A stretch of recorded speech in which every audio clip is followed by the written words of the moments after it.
नमस्कार मित्रों, आज हम बात करेंगे एक ऐसे विषय पर जो हर क्रिप्टो ट्रेडर या इन्वेस्टर के लिए मस्ट है या उसे मोटे तौर पर थोड़ा बहुत इसके बारे में अवश्य ही पता होना ही चाहिए। हम बात करने जा रहे हैं एक्सचेंज पर ट्रेडिंग वर्सेस वेब3 पर trading, which one is more useful for you. तो दोस्तों, सबसे पहले हम बात करते हैं एक्सचेंज पर ट्रेडिंग की। जब आप किसी एक्सचेंज पर ट्रेड करते हैं या इन्वेस्ट करते हैं तो आपका फंड या क्रिप्टो करेंसी है वो असल में एक्सचेंज के पास होल्ड होती है या उसके पास डिपॉजिट होती है। इसका मतलब हुआ कि आप एक्सचेंज के ऊपर पूर्ण रूप से डिपेंड हो चुके हैं। आपको अपने फंड के लिए, आपको अपनी क्रिप्टो करेंसी के लिए एक्सचेंज के ऊपर भरोसा करना पड़ेगा। अगर एक्सचेंज हैक हुआ, जैसे कि 2024 में वजीरेक्स हैक हुआ था और लगभग 2000 करोड़ रुपए का लॉस हुआ था, या एक्सचेंज ने अपने आप को दिवालिया घोषित कर दिया, जैसे कि 2022 में FTX ने अपने आप को दिवालिया घोषित किया था, जिसमें लगभग पब्लिक के 8000 करोड़ रुपए का नुकसान हुआ था। अब बात करते हैं हम इसके नेक्स्ट पॉइंट की। तो जो एक्सचेंज पर आपको अकाउंट बनाने के लिए एक KYC प्रोसेस से गुजरना पड़ता है। तो दोस्तों, अब हम बात करते हैं दूसरे तरीके के ट्रेडिंग प्लेटफॉर्म Web3 की, जिसे हम डिसेंट्रलाइज्ड फाइनेंस DeFi भी कहते हैं। यहाँ पर जो सारा सिस्टम है, जो सब कुछ है, वो ब्लॉकचेन पर होता है।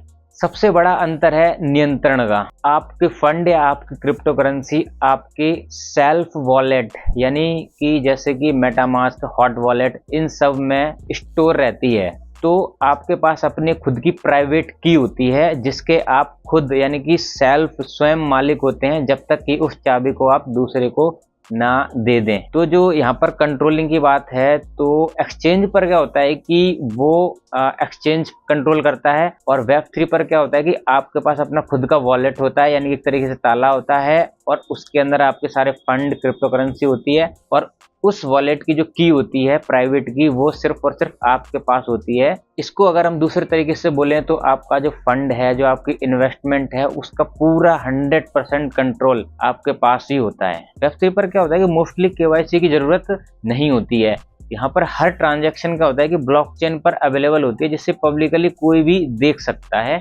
इसमें बहुत ज्यादा ट्रांसपेरेंसी होती है as compare to exchange. Web3 पर आपकी जो विश्वसनीयता है, जो ट्रस्ट है, वो किसी एक्सचेंज या संस्था पर नहीं होता है, बल्कि कॉम्प्लेक्स कोड और स्मार्ट कॉन्ट्रैक्ट पर होता है, जो बहुत ही जटिल होते हैं और ऑटोमेटिकली काम करते रहते हैं। तो अभी तक हमने एक्सचेंज और Web3 का एक बहुत ही छोटा मोटा विवरण देखा है। आइए एक नज़र में इन दोनों का हम डिफरेंस देखते हैं। तो सबसे पहले अगर हम बात करें नियंत्रण पर, तो नियंत्रण में जो एक्सचेंज है उसके पास नियंत्रण होता है, जबकि Web3 पर हमारे पास खुद का यानी कि सेल्फ नियंत्रण होता है। अगर हम इसका सेकेंड पॉइंट एक्सेस की बात करें, तो एक्सचेंज के लिए हमें KYC प्रोसेस से गुजरना पड़ता है, जबकि Web3 में KYC की बहुत ही कम रिक्वायरमेंट होती है। और अगर हम ट्रांसपेरेंसी की बात करें, तो जो एक्सचेंज है उस पर थोड़ी सी कम ट्रांसपेरेंसी होता है एज कम्पेयर टू Web3 पर थोड़ी सी ट्रांसपेरेंसी फिर ज्यादा दिखाई जाती है। अब हम बात करते हैं इसके जोखिमों की। तो जो एक्सचेंज हैक हो सकता है, जैसे कि CoinDCX पिछले 4-5 महीने पहले हैक हुआ था 5-7 मिनट के लिए, और जो वजीरेक्स है एक बार वो हैक हुआ था, जिसमें तकरीबन 2000 करोड़ का लॉस हुआ था, और एक्सचेंज दिवालिया घोषित हो सकता है, जैसे कि FTX ने अपने आप को दिवालिया घोषित किया था, जिसमें लगभग 8000 करोड़ रुपए सब पब्लिक के डूब गए थे।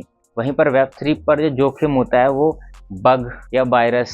अगर इसमें बग आ गया तो हो सकता है कि कोई गरीब या कोई बहुत ज़्यादा अमीर हो जाए, या कुछ भी इसमें माइनर सा बग कोई एक बड़ी प्रॉब्लम क्रिएट कर सकता है। अगर आप आसान इंटरफेस और सेंट्रलाइज सपोर्ट चाहते हैं तो एक्सचेंज एक बेहतर विकल्प साबित हो सकता है। अगर आप अपने फंड पर पूरा नियंत्रण और गोपनीयता यानी कॉन्फिडेंशियलिटी चाहते हैं तो आप Web3 की तरफ जा सकते हैं। ये आपके लिए एक बेहतर विकल्प हो सकता है। और ट्रेडिंग अपनी रिसर्च और समझदारी से करें, ना कि दूसरे की।